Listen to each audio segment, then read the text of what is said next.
Morning student, I'm Gopi Kumar Srivastava from ISS Sudam D. This is my fourth video of history chapter number 8, civilizing the native and the educating the nation.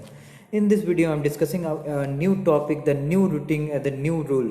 आपको याद होगा कि Adam जो हमारे William थे उन्होंने एक report तैयार किया था भारत के पाठशाला के बारे में कि कितना पाठशाला है, कितने बच्चे हैं, किस प्रकार से पढ़ाई होता है। तो देखा गया तो अनऑर्गेनाइज सिस्टम था स्कूल का, तो उस स्कूल की जो सिस्टम है उसको सुधारने के लिए न्यू रूटीन बनाया गया था, न्यू रूल बनाया गया था मिड 19 सेंचुरी में। तो हम लोग इसको पढ़ते हैं, समझते हैं। After 1854, the company decided to improve the system of vernacular education. Vernacular का एजुकेशन मतलब तो मातृभाषा, जो हमारे भारत में मातृभाषा चल रहा था, जो पाठशाला में एजुकेशन चल रहा था, जो धर्म के बेसिस पे एजुकेशन चल रहा था, उसको किस तरह से सिस्टमेटिक किया गया। It appointed a number of government pandit. यहाँ पे बहुत सारे गवर्नमेंट पंडित को बुलाया गया, मतलब जो गवर्नमेंट के अंदर काम करते थे। Each in the charge of looking after the 4 to 5 school. एक पंडित को या गुरु को कह सकते हैं आप, उनको चार्ज दिया गया कि आप 4 से 5 स्कूल का ध्यान रखेंगे। Each Guru was asked to submit the periodic report and take the classes according to the regular timetable. यहाँ पे इस गुरु को इंस्ट्रक्शन दे दिया गया कि आप अपना पीरियडिक रिपोर्ट तैयार करेंगे, मतलब आप कैसे पढ़ाते हैं, क्या करते हैं, नहीं करते हैं, अपना टाइम टेबल भी बताएंगे। Teacher was now to be based on the text book. जो टीचिंग होगा वो टेक्स्ट बुक पे बेस्ड होना चाहिए, टेक्स्ट बुक को प्रोवाइड करने लगा। यहाँ पे ये जो स्कूल है, ये जो गुरु है, ये गवर्नमेंट कंपनियों के द्वारा या ईस्ट इंडिया कंपनी के द्वारा देखा जा रहा है, जो ब्रिटिश कंपनी हम लोग के देश में थे। And the learning was to be tested through the system of annual examination. और एनुअल एग्जामिनेशन भी होने लगा, इसको टेस्ट करने लगा कि किस तरह का बच्चा पढ़ रहा है, नहीं पढ़ रहा है। स्टूडेंट वेयर आस्क्ड टू पे अ रेगुलर फीस। और बच्चों को कहा गया कि आप फीस दीजिए। अटेंड द रेगुलर क्लासेस, आपको अटेंड करना पड़ेगा classes. Sit on the fix seat, आपको फिक्स सीट पे बैठना पड़ेगा।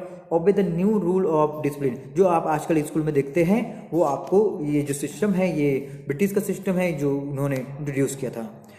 पाठशाला which accepted the new rules supported through the government grant.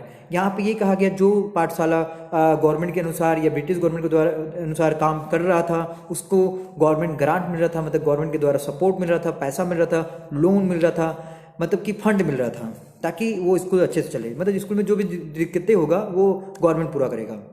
Over the time, the guru who wanted to retain मतलब होता है unwilling to work the new system, their independence found it difficult to compete with the government aided and the regulated पाठशाला। जो गुरु थे वो नहीं मानते थे ब्रिटिश की बातों को, बोलते थे कि नहीं, मैं सरकार के साथ नहीं चलूंगा, मैं अपने तरीके से पाठशाला को चलाऊंगा, मैं किसी के अंदर नहीं काम करना चाहता। तो उनको दिक्कतों को सामना करना पड़ गया, क्योंकि जो रेगुलेटेड स्कूल थे, जो गवर्नमेंट के अंदर स्कूल आ गए थे, जो गुरु गवर्नमेंट के अंदर काम करने लगे थे, उनको फंड मिलने लगा, इससे स्कूल में टेक्स्ट बुक्स, टाइम टेबल बनने लगा। तो वो कंपटीशन नहीं कर पाया, मुकाबला नहीं कर पाया उन गुरु के साथ जो अपने से पाठशाला को चला रहे थे। जो गवर्नमेंट के अंदर थे वो अच्छे चल रहे थे, जो गवर्नमेंट के अंदर नहीं थे गुरु, वो अच्छे से पाठशाला को नहीं चला पा रहे थे। The agenda for the national education. क्या एजेंडा था नेशनल एजुकेशन को लेकर, क्या शिक्षा को लेकर क्या एजेंडा था, देखते हम लोग।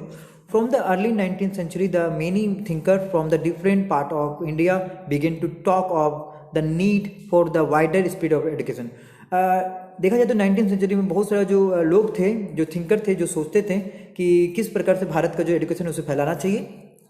The impress with the development in the Europe the some Indian felt that western education would be help the modernisation in India.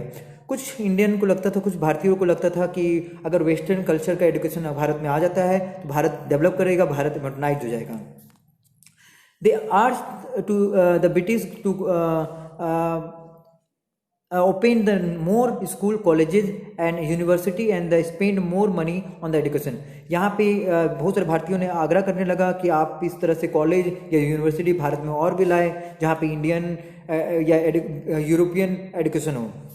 There were other Indian however who reacted against the western education. बहुत सारे और भी लोग थे जो इसके एकदम विरुद्ध थे, कि बोले कि नहीं, इस तरह का एजुकेशन भारत में नहीं आना चाहिए। जिसमें उनमें से महात्मा गांधी और रविन्द्रनाथ टैगोर थे। वे टू सर्च इंडियंस, वो दो हमारे इंडियन हैं जो भारतीय थे, जो बिल्कुल नहीं चाहते थे कि भारत में यूरोपियन कंट्री का जो एजुकेशन है वो आए। ठीक है, तो इंग्लिश एजुकेशन वाज इनस्लेव अस, मतलब यहाँ पे बड़ी इंपॉर्टेंट बात कहा गया है कि इंग्लिश एजुकेशन जो है इनस्लेव किया, मतलब हमें गुलाम बनाया। तो ये आखिर कैसे बनाया, हम लोग डिस्कस इसको करते हैं। चलिए लेट स्टार्ट। तो इस टॉपिक को हम लोग समझते हैं। Mahatma Gandhi urged that the colonial education created a sense of inferiority हीनता in the minds of the Indian. Mahatma Gandhi को ऐसा लगने लगा कि जो कॉलोनियल एजुकेशन है, जो ब्रिटिश एजुकेशन है, जो यूरोपियन एजुकेशन है, जो वेस्टर्न एजुकेशन है, वो भारतीय का इतिहास का, जो भारतीय के लोग है उसके माइंड को खराब कर रहा है। It made them see the western civilisation as a superior.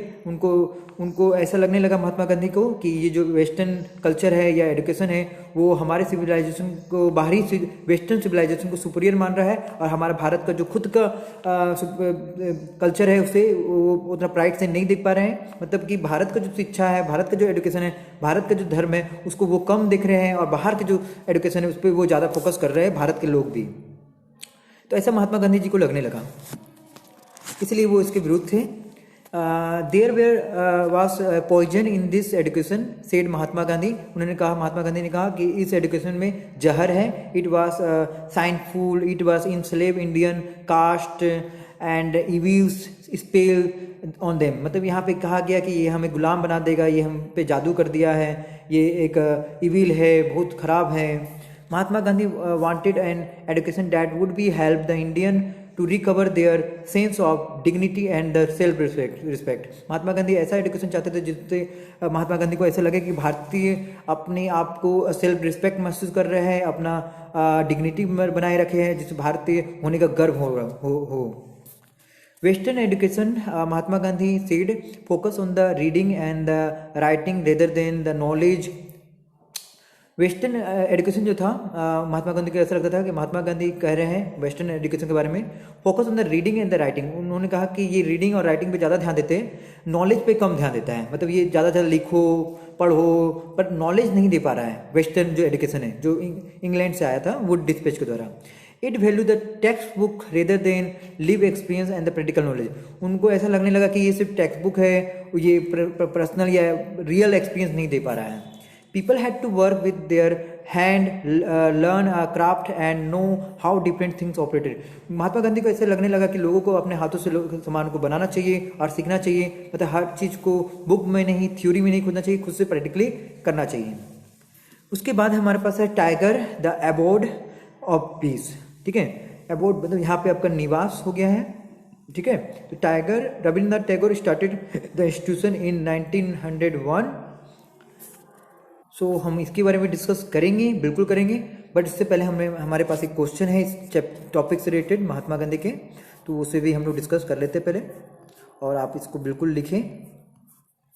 तो हमारा जो क्वेश्चन है ये हमारा हो गया। हाँ, आप देख सकते हैं यहाँ पे है, पहला लास्ट में क्वेश्चन है कि why did Mahatma Gandhi think that English education had enslave Indian. क्यों महात्मा गांधी को ऐसा लगता था कि जो इंग्लिश एजुकेशन है वो हमें गुलाम बना रहा है। तो हमने डिस्कस किया था कि वेस्टर्न कल्चर जो है वो सिर्फ रीडिंग एंड राइटिंग पे बेस्ड था, वो ज़्यादा भारतीय एजुकेशन पे नहीं था, हमें गर्व नहीं होता था। तो महात्मा गांधी को ऐसा लगने लगा कि ये सिर्फ हमें गुलाम बना रहा है, ये सिर्फ अपना ही कल्चर को दिखा रहा है, हमारा भारत का कल्चर को नहीं छुपा रहा है, तो हमारा डिग्निटी खत्म हो जाएगा। तो इस तरह से आप पूरा रीडिंग करें बुक को और अच्छे से इसका आंसर लिखें। So thank you. This video is completed. Must write. This is all of your homework. ये सभी आप सबका ये होमवर्क रहा, और मैंने जितना भी वीडियो में पढ़ाया वो मैं कॉपी में आपका जरूर चेक करूँगा। आपका कॉपी सबमिट होना चाहिए, और जो भी वीडियो आप देखते हैं उसे कंप्लीट कीजिए, सारा क्वेश्चन आंसर लिखिए। So thank you.